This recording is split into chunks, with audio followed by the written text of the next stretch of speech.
Dear students, this is our first chapter, Business, Trade and Commerce. This chapter divided into two sections. First section deals with the history of trade and commerce in ancient India, and second section deals with the concept, nature and purpose of business. നമ്മുടെ first chapter ആണിത്, business, trade, commerce എന്ന് പറയുന്നത്. ഇതിനെ ഈ ചാപ്റ്ററിന് രണ്ട് സെക്ഷനായിട്ടാണ് divide ചെയ്തിരിക്കുന്നത്. അതിൽ ഒന്നാമത്തെ സെക്ഷൻ എന്ന് പറയുന്നത് ആൻഷ്യൻ ഇന്ത്യയിലെ ട്രേഡിൻ്റെയും കൊമേഴ്സിൻ്റെയും ഒക്കെ ഹിസ്റ്ററിയാണ് പറയുന്നത്. അതായത് ട്രേഡ്, കൊമേഴ്സ് എങ്ങനെ ഇന്നത്തെ അവസ്ഥയിലേക്ക് എത്തി എന്നുള്ളതാണ് നമ്മളോട് പറയുന്നത്. ദെൻ രണ്ടാമത്തെ സെക്ഷൻ എന്ന് പറയുന്നത് ബിസിനസ് ആണല്ലോ നമ്മുടെ പേപ്പർ. അപ്പോൾ ബിസിനസ്സുമായിട്ട് റിലേറ്റ് ചെയ്യുന്ന അതിൻ്റെ കോൺസെപ്റ്റ് എന്താണ്, നേച്ചർ എന്താണ്, പർപ്പസ് എന്താണ് എന്നുള്ള കാര്യങ്ങളൊക്കെയാണ് ഡീറ്റെയിൽ ആയിട്ട് നമ്മളോട് പറയുന്നത്. Business is central to our lives. All human beings, wherever they may be, require different types of goods and services to satisfy their needs. This action is called business. നിങ്ങൾക്ക് മനസ്സിലായിട്ടുണ്ടോ എന്താണ് business? Business ഇല്ലാതെ നമുക്ക് ജീവിക്കാൻ പറ്റില്ല അല്ലേ? അതായത് ആളുകൾ ഏത് ഭാഗത്തായാലും അവർക്ക് എന്താ ആവശ്യമാണ്? ഗുഡ്സ് ആൻഡ് സർവീസസ് ആവശ്യമാണ്. നമുക്ക് തന്നെ ജീവിതത്തിൽ എന്തൊക്കെ കാര്യങ്ങൾ ആവശ്യം വരുന്നുണ്ട്. നമുക്ക് പ്രോഡക്ട്സ് ഇല്ലാതെ, നമ്മുടെ അടുത്ത് വീട്ടിൽ സാധനങ്ങളില്ലാതെ നമുക്ക് ജീവിക്കാൻ പറ്റുമോ? അതുപോലെ നമുക്ക് സർവീസുകൾ കിട്ടാതെ നമുക്ക് ജീവിക്കാൻ പറ്റുമോ? പറ്റില്ല. അപ്പം അതുകൊണ്ട് ഈ പറഞ്ഞ കാര്യങ്ങളെല്ലാം നമുക്ക് ആവശ്യമാണ്. ഈ പറഞ്ഞ കാര്യങ്ങളെല്ലാം നമ്മളിലേക്ക് എത്തുന്നതിന് നമ്മൾ പറയുന്ന പേരാണെന്ത്? ബിസിനസ് എന്നുള്ളത്. അപ്പം ഇനി നമുക്ക് ചാപ്റ്ററിലേക്ക് ഒന്ന് കടന്നു നോക്കാം. ആദ്യം പറഞ്ഞിരിക്കുന്നത് history of trade and commerce ആണ്. Trade and commerce have played a vital role in making India as a major actor in the economic world in ancient times. പണ്ട് സമയത്ത് ഇന്ത്യയെ ഒരു മേജർ ശക്തിയാക്കി മാറ്റാനായിട്ട് ട്രേഡിനും കൊമേഴ്സിനും, പ്രത്യേകിച്ച് ഇക്കണോമിക് വേൾഡിൽ, അതായത് ധനപരമായി ഉയർത്തുന്നതിന് വേണ്ടിയിട്ട് ട്രേഡും കൊമേഴ്സും വളരെ ഇമ്പോർട്ടൻ്റ് ആയിട്ടുള്ള ഒരു റോള് തന്നെയാണ് ചെയ്തിരിക്കുന്നത്. Here you can see two new words, trade and commerce. What is trade and what is commerce? അതാണ് ആദ്യം നിങ്ങൾ അറിയേണ്ട answer. Trade involves buying and selling of different goods and services between two or more parties. ഒന്നോ രണ്ടോ ആളുകൾ തമ്മിൽ ഗുഡ്സും സർവീസസും അങ്ങോട്ടും ഇങ്ങോട്ടും കൈമാറ്റം ചെയ്യുന്നതിന് പറയുന്ന പേരാണ് എന്ത്? ട്രേഡ്. അപ്പം എന്താണ് കൊമേഴ്സ്? കൊമേഴ്സ് എന്ന് പറഞ്ഞാൽ ദിസ് ഇൻവോൾവ് ട്രേഡ്. അതിൽ എന്ത് ഉണ്ട്? ട്രേഡ് ഉണ്ട്. അത് കൂടാതെ കുറച്ച് അഡീഷണൽ ഐറ്റംസ് കൂടി ഏതിൽ ഉൾപ്പെടുന്നുണ്ട്? ഈ കൊമേഴ്സിലുണ്ട്. എന്താണത്? It involves all activities that helps to exchange goods from the manufacturer to the final consumer. അതായത് മാനുഫാക്ചറുടെ അടുത്ത് നിന്നും, അതായത് ഒരു പ്രോഡക്റ്റ് ഉണ്ടാക്കുന്ന ആളിൽ നിന്നും അത് ലാസ്റ്റ് കൺസ്യൂമറിലേക്ക് എത്തിക്കാൻ വേണ്ട എല്ലാ ആക്ടിവിറ്റീസിനെയും ചേർത്താണ് നമ്മൾ എന്ത് പേര് വിളിക്കുന്നത്? കൊമേഴ്സ് എന്നുള്ള പേര് വിളിക്കുന്നത്. അതിൽ എന്തുണ്ട്? കൈമാറ്റം വരുന്നുണ്ട്, എക്സ്ചേഞ്ച് വരുന്നുണ്ട്. അതായത് ട്രേഡ് എന്ന് പറയുന്നത് കൊമേഴ്സിൻ്റെ ഒരു ഭാഗമാണ്. പക്ഷെ കൊമേഴ്സ് എന്ന് പറഞ്ഞാൽ ഇറ്റ്സ് എൻ ഇലാബറേറ്റഡ് വേർഡ്. അതിൽ എന്ത് കൂടെ ഉൾപ്പെടുന്നുണ്ട്? ട്രേഡ് കൂടെ ഉൾപ്പെടുന്നുണ്ട്. ഈ ട്രേഡും കൂടെ ഉൾപ്പെട്ട്, ട്രേഡ് കൂടാതെ അതിന് വേണ്ട കാര്യങ്ങൾ, ഇപ്പം നമുക്ക് പല പ്രോഡക്ട്സും പല സൈഡിൽ നിന്നാണ് വരുന്നത് അല്ലേ? നമ്മുടെ ഇവിടെ കേരളത്തിൽ വലിയ കാര്യമായ ഉൽപ്പാദനമൊന്നുമില്ല. പല ഫാക്ടറികളും സ്ഥിതി ചെയ്യുന്നത് തമിഴ്നാട്ടിലാണ്. പല സാധനങ്ങളും നമ്മൾ വരുത്തുന്നത് ബോംബെയിൽ നിന്നും ഡൽഹിയിൽ നിന്നും ഒക്കെയാണ്. എങ്ങനെയാണ് അവിടെ ഉണ്ടാക്കുന്ന സാധനങ്ങൾ നമ്മളിലേക്ക് എത്തുന്നത്? Through transportation. പലതരത്തിലുള്ള ട്രാൻസ്പോർട്ടിങ് സിസ്റ്റത്തിനെ പറ്റി ഇന്ന് നമുക്കറിയാം. അപ്പോൾ ട്രാൻസ്പോർട്ടേഷൻ എന്ന് പറയുന്നത് കൊമേഴ്സിന്റെ ഭാഗമാണ്. ഇനി ഫിനാൻസ് അല്ലേ? ഒരു ഓർഗനൈസേഷൻ വർക്ക് ചെയ്യണമെങ്കിൽ ഏറ്റവും ബേസിക് നീഡാണ് എന്ത്? ഫിനാൻസ്. എപ്പോഴും നമ്മുടെ കയ്യിൽ ഉണ്ടാവില്ല. അപ്പം നമുക്ക് എന്ത് ചെയ്യേണ്ടി വരും? കടം വാങ്ങിക്കേണ്ടി വരും. അപ്പം അങ്ങനെയുള്ള കാര്യങ്ങൾ അറേഞ്ച് ചെയ്യേണ്ടി വരും. എത്തുന്ന പ്രോഡക്റ്റ് ബെറ്റർ ആണോ എന്ന് നമുക്കറിയില്ല. അതുകൊണ്ട് നമ്മൾ എന്തെങ്കിലും നഷ്ടം സംഭവിച്ചാലോ എന്ന് കരുതി ഫോർ കവറിങ് ദി റിസ്ക് നമ്മൾ എന്തെടുക്കുന്നു? ഇൻഷുറൻസ് എടുക്കുന്നുണ്ട്. ഇതെല്ലാം ആരുടെ ഭാഗമാണ്? കൊമേഴ്സിന്റെ ഭാഗമാണ്. അപ്പോൾ ട്രേഡ് എന്ന് പറഞ്ഞാൽ only just exchange of goods and services to another party. അതാണ് ട്രേഡ് എന്ന് പറയുന്നത്. അതേസമയം കൊമേഴ്സ് എന്ന് പറഞ്ഞാൽ എന്താണ്? It involves all activities relating to the exchange of goods and services from the manufacturer to the final consumer. Final കൺസ്യൂമറിലേക്ക് എത്തുന്നത് വരയ്ക്കുള്ള ആ എല്ലാ ആക്ടിവിറ്റീസും ഉൾപ്പെടുന്നതാണ് എന്ത്? കൊമേഴ്സ് എന്ന് പറയുന്നത്. അപ്പോൾ ഈ ട്രേഡും കൊമേഴ്സും ഇത് രണ്ടും വളരെ ഇമ്പോർട്ടൻ്റ് ആയിട്ടുള്ള ഒരു റോൾ തന്നെയാണ് നമ്മുടെ ആൻഷ്യൻ ഇന്ത്യയെ, പണ്ട് ഇന്ത്യയെ ഇത്രയും റിച്ച് ആക്കി നിർത്താനായിട്ട് സഹായിച്ചിട്ടുള്ളത്. അതായത് അതിന് വേണ്ടിയിട്ട് പ്ലേ ചെയ്തിട്ടുള്ളത്. ഇത് രണ്ട് ഹാരപ്പ ആൻഡ് മോഹൻജുദാരോ, ഇത് രണ്ടും നിങ്ങൾ കേട്ടിട്ടുണ്ടോ? ഹാരപ്പയും മോഹൻജുദാരോ രണ്ട് സംസ്കാരങ്ങളായിട്ടാണ് നമ്മൾ പറയുന്നത്. മോഹൻജുദാരോ എന്ന് പറയുന്നത് ഇപ്പോഴും ഒരു പ്ലേസ് ആണ്, സിറ്റുവേറ്റഡ് ഇൻ പാകിസ്ഥാനാണ്. ഹാരപ്പ എന്ന് പറയുന്നത് മോഹൻജുദാരോ എന്ന് പറയുന്നത് സംസ്കാരങ്ങളായിട്ടാണ് നമ്മൾ അറിയുന്നത്. ഇത് രണ്ടും ഒരു റിവറുമായിട്ട് ബന്ധപ്പെട്ട് അവിടെ ഡെവലപ്പ് ചെയ്ത് വന്നിട്ടുള്ള സംസ്കാരങ്ങളാണ്. ദെൻ ഈ സംസ്കാരം എന്ന് പറയുന്നത്, ഈ സിറ്റീസ് എന്ന് പറയുന്നത്, അതൊക്കെ എന്താണ് ആൻഷ്യൻ ഇന്ത്യയുടെ ബിസിനസ് ഡെവലപ്മെന്റിന്റെ എക്സാമ്പിൾസ് ആയിട്ട് പറയാം. കാരണം ഇവർക്ക് ആരുമായി ബന്ധമുണ്ടായിരുന്നു? Mesopotamian civilization. എന്താണ് മെസപ്പൊട്ടേമിയൻ സിവിലൈസേഷൻ എന്ന് പറയുന്നത്? അത്രയും എസ്റ്റാബ്ലിഷ്ഡ് ആയിട്ടുള്ള, അത്രയും റിച്ച് ആയിട്ടുള്ള ഒരു സിവിലൈസേഷൻ ആയിരുന്നു മെസപ്പൊട്ടേമിയൻ സിവിലൈസേഷൻ. അവർക്ക് എന്തുണ്ടായിരുന്നില്ല? ഒരു കാര്യങ്ങളും അവർക്ക് അവിടെ ഡെവലപ്പ് ചെയ്യാൻ പറ്റിയിരുന്നില്ല. സ്വന്തമായിട്ട് ഉത്പാദിപ്പിക്കാൻ പറ്റിയ നാച്ചുറൽ റിസോഴ്സസ് ഉണ്ടായിരുന്നില്ല. അതുകൊണ്ട് തന്നെ എല്ലാ സാധനങ്ങളും അവർ വാങ്ങുക, വിൽക്കുക, ഈ രീതിയിലുള്ള ട്രേഡ് ആയിരുന്നു അവരുടെ മെയിൻ ആയിട്ടുള്ള ആക്ടിവിറ്റി എന്ന് പറയുന്നത്. അപ്പൊ ഈ ഒരു മെസപ്പൊട്ടേമിയൻ സിവിലൈസേഷനും നമ്മുടെ ഹാരപ്പ, മോഹൻജൊദാരോ തുടങ്ങിയ സിറ്റീസും തമ്മിൽ ട്രേഡ് റിലേഷൻസ് ഉണ്ടായിരുന്നു എന്നാണ് പറയുന്നത്. എന്ന് പണ്ട് കാലത്ത് പണ്ടുകാലം തൊട്ട് തന്നെ ഈ ഒരു റിലേഷൻ ഉണ്ടായിരുന്നു എന്നാണ് പറയുന്നത്. ഈ മെസപ്പൊട്ടേമിയൻ സിവിലൈസേഷന്റെ കാലഘട്ടത്തിലാണ് ശരിക്കും പറഞ്ഞാൽ നമ്മൾക്ക് നാണയങ്ങള്, അതുപോലെ ചക്രം തുടങ്ങിയിട്ടുള്ള സാധനങ്ങളൊക്കെ ഡെവലപ്പ് ചെയ്തത്. അപ്പൊ എന്നെക്കാളും കൂടുതൽ നിങ്ങൾക്കറിയാം, കാരണം നിങ്ങൾ ഹിസ്റ്ററി ഒക്കെ പഠിച്ചു വന്നിട്ടുള്ള ആളുകളാണ്. എന്നാലും ഞാൻ പറയുകയാണ് ഒന്നുകൂടെ, ആ ഒരു സിവിലൈസേഷനുമായിട്ട് ഡയറക്റ്റ് റിലേഷൻ ഉണ്ടായിരുന്നു. അവരുമായിട്ട് ഡയറക്റ്റ് ട്രേഡ് നടത്തിയിരുന്ന സിറ്റീസ് ആണ് ഹാരപ്പ, മോഹൻജൊദാരോ തുടങ്ങിയിട്ടുള്ള കാര്യങ്ങളൊക്കെ. ഇനി ആ സമയത്ത് അവിടെ എന്തുണ്ടായിരുന്നു? ഡിഫറെന്റ് ടൈപ്സ് ഓഫ് കോയിൻസ് ഉണ്ടായിരുന്നു. ദെൻ അതുപോലെ അവിടെ എന്തുണ്ടായിരുന്നു? വെയിങ് പ്രാക്ടീസസ് ഉണ്ടായിരുന്നു. അതായത് ഭാരം തൂക്കുന്നതിനുള്ള കാര്യങ്ങൾ ഉണ്ടായിരുന്നു. അപ്പൊ ഈ കോയിൻസ് വരുന്നതിന് മുന്നേ എങ്ങനെയായിരുന്നു ചെയ്തിരുന്നത്? ബാർട്ടർ സിസ്റ്റം ആണ് അല്ലെ? എന്താണ് ബാർട്ടർ സിസ്റ്റം എന്ന് പറഞ്ഞാല്? Exchange services and goods for other services and goods in return. നമ്മൾ എന്തെങ്കിലും ഒരു സാധനമോ അല്ലെങ്കിൽ പ്രോഡക്റ്റോ മറ്റൊരാൾക്ക് കൊടുത്ത് അവരിൽ നിന്ന് പകരമായിട്ട് സർവീസോ അല്ലെങ്കിൽ ഗുഡ്സോ വാങ്ങിക്കുന്നു. അപ്പൊ എന്താണ് അവിടെ? നമുക്ക് ആ ബാർട്ടർ ചെയ്യുന്ന പ്രോഡക്റ്റിന്റെ വാല്യൂ എന്ന് പറയുന്നത് എന്താണ്? Negotiated with other party. മറ്റൊരാൾ പറയുന്ന വിലയാണ് അതിന്. അതായത് ഞാനിപ്പോ ഒരു ചക്ക കൊടുത്തിട്ട് 2 മാങ്ങ വാങ്ങുന്നു അല്ലെങ്കിൽ 1 മാങ്ങ വാങ്ങുന്നു എന്ന് പറഞ്ഞാൽ അവിടെ എന്താണ്? നെഗോഷ്യബിൾ ആണ്. എനിക്ക് മാങ്ങ ആവശ്യമുണ്ടെങ്കിൽ ഞാൻ ചിലപ്പോൾ എന്ത് ചെയ്യേണ്ടി വരും? എൻ്റെ കയ്യിലിരിക്കുന്ന ചക്ക കൊടുക്കേണ്ടി വരും. അതാണ് എന്ത്? Barter system. ദെൻ ആ ബാർട്ടർ സിസ്റ്റം കഴിഞ്ഞിട്ട് കോയിൻസ് ഡെവലപ്പ് ചെയ്തു. അതുപോലെ തന്നെ വെയിങ് മെഷീൻസ്, തൂക്കം നോക്കുന്നതിനുള്ള സാമഗ്രികളെല്ലാം ഡെവലപ്പ് ചെയ്തിട്ടുള്ളത് ഈ ഒരു സംസ്കാരത്തിന്റെ സമയത്താണ്. അല്ലെങ്കിൽ ഈ ഒരു സിറ്റീസ് അത്രയും ഡെവലപ്പ് ചെയ്ത് ഹാരപ്പ, മോഹൻജൊദാരോ, മെസപ്പൊട്ടേമിയൻ സിവിലൈസേഷൻ തുടങ്ങിയിട്ടുള്ള ആ ഒരു കാലഘട്ടത്തിലൊക്കെ എന്ത് ചെയ്തിട്ടുണ്ട്? കോയിൻസും അതുപോലെ വെയിങ് പ്രാക്ടീസസും തൂക്കം നോക്കുന്ന സംഗതികളൊക്കെ നമുക്ക് ഡെവലപ്പ് ചെയ്ത് വന്നിട്ടുണ്ട്. ഇനി അതിനുശേഷം ഡെവലപ്പ് ചെയ്തിട്ടുള്ള അടുത്തൊരു സിസ്റ്റമാണ് എന്ത്? Indigenous banking system.